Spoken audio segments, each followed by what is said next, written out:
ठीक हो? और शरीर ठीक है और मन ठीक है? मन नहीं ठीक क्यों? क्या आसान? आप सब इससे भगवत प्राप्ति होना है सब। मेरा भगवत प्राप्ति करना है मेरे को, हाँ से छोड़ के आगे। हाँ, जीवन का सार तो यही है भाई। ये सच्ची मानिए, प्रदर्शन के द्वारा अर्थ की प्राप्ति और नाम हो सकता है, लेकिन आप भगवान को नहीं जाने तो ये सब व्यर्थ हो जाएगा। मतलब जैसे भजन नहीं किया तो फिर ये नाम कीर्ति कितने दिन रहेगी? संसार कितने दिन याद? रामकृष्ण को याद नहीं करना चाहता तो और किसको याद करेगा? तो बुद्धिमानी तो यही कि लोक यश प्राप्त किया, लोक में अब भगवान की भी प्राप्ति कर लो। हाँ, जीवन का लाभ यही कि जितेंद्रिय होकर और अच्छे महात्मा बनकर भगवान की प्राप्ति कर लो। लोक यश प्राप्त किया, अब परलोक की, जब लोक में अपनी धाक जम गई ना, तो अब परलोक में भी जमाओ, तब तो बात जम पाएगी। नहीं तो आपके पास जो कुछ है सब यहीं का है। यहां से जब चलने की तैयारी आएगी तो आपके पास कुछ नहीं रहेगा। मेरी बात समझ लीजिए। ना ये शरीर रहेगा जिसके द्वारा आपको यश प्राप्त हुआ है, और यश से जो आपको धन मिला वो धन भी नहीं रहेगा, दूसरे लोग उपभोग करेंगे। आपके पास अगर नाम नहीं है भगवान का, भजन नहीं है, तपस्या नहीं है, तो फिर वो बात नहीं बनेगी। तो हमें लगता है आपके ऊपर भगवान की कृपा है जो आप सावधान होना चाहते हो, नहीं तो बहुत बुरी तरह फंस जाते हैं।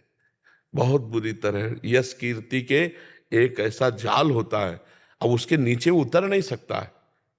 एक लेवल होती है ना, अब जैसे आप उस लेवल में यश में चढ़ गए तो अब उतर नहीं सकते हैं। अब उस लेवल में जीने के लिए अर्थ चाहिए, और अर्थ के लिए अब कुछ भी करना पड़े।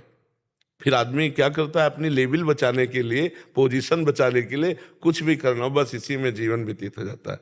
धीरे धीरे अवस्था कम होती चली जाएगी, वृद्धावस्था, अब शरीर ही भारी पड़ जाएगा। तो हम ये कहते हैं कि नाशवान शरीर है, आज नहीं तो कल धोखा दे जाएगा। तो इसलिए अभी स्वस्थ हो आप, अभी जो चाहो कर सकते हो, तो आराम से भजन में लगो। कमा कर अगर इतना हो गया हो कि आप एक वास खरीद सकते हो, आप खा पी सकते हो, तो भारत में कहीं भी रहो, खूब नाम जप करो। नाम जप से सब मंगल हो जाएगा, धीरे धीरे मन बदल जाएगा। और हम कहते हैं मन बहुत बढ़िया तुम्हारा है, इतने बड़े भोग विलासिता के बीच में रहकर भी तुम्हारे मन में अभी इतनी जगह है कि मैं भगवत प्राप्ति करूं। और भगवान कह रहे हैं भोगैश्वर्य प्रसक्ता नाम तया प्रहत चेतसाम व्यवसायत्मिका बुद्धि समाधो न विधीयते। जो भोग और ईश्वर में फंस जाता है वो कभी ये नहीं सोच पाता कि मैं भगवत प्राप्ति करूं। और आपकी सोच है, इसका मतलब अभी भगवान आपको बचा रहे हैं, तो अभी निकल जाओ। नहीं, जैसे आपका यश व्याप्त है ना, जैसे आपका समाज, तो वो फिर उसी में लगा रहता है। आप निकलो, भगवान की तरफ चलो, ठीक है? और जो सहयोग चाहिए तन से, मन से, वचन से, वो हम आपको सहयोग कर रहे हैं कि आप खूब आनंदित होकर के चलो, ठीक है? जैसे तो वीर महान ऐसे बनो कि माया को परास्त करो, है ले कि सिंह की तरह दहाड़ता हुआ ऐसे।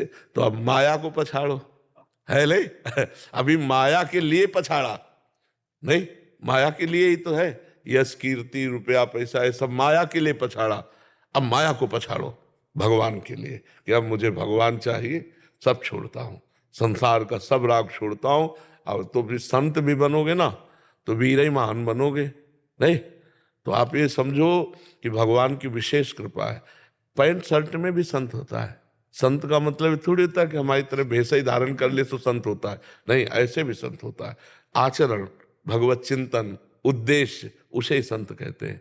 विभीषण जी राजमंत्री की पोशाक में आए थे और भगवान ने कहा तुम सरीखे संत प्रिय मोरे, धरो देह नहीं आन नहीं हो रे। तो आप नाम जप करो, सत्संग करो और छोड़ो, क्योंकि ये शरीर धीरे धीरे ऐसे गया तो फिर ऐसे भी आएगा। तो ऐसे आने के पहले ये सब जोड़ दर्द करेंगे। मान लो आप 1 घंटा 2 घंटा व्यायाम करते हैं, जब 2 घंटा व्यायाम नहीं करेंगे तो यही शरीर दर्द करने लगेगा, यही शरीर उठना बैठना मुश्किल हो जाए। तो भजन में लग जाओ, चित्त भगवान में लगा हुआ है तो इतना तो होगा ही कि आप खा पी सकते हो। माया को पछाड़ो, ठीक है? वीर महान वही जो माँ के गर्भ में दोबारा ना आना पड़े, जो मृत्यु पर विजय प्राप्त कर ले, है नहीं? वही वीर है जो वीर को जीत ले, वही वीर है जो माया पर विजय प्राप्त हो। वही वीर है जो माँ के गर्भ में ना आना पड़े।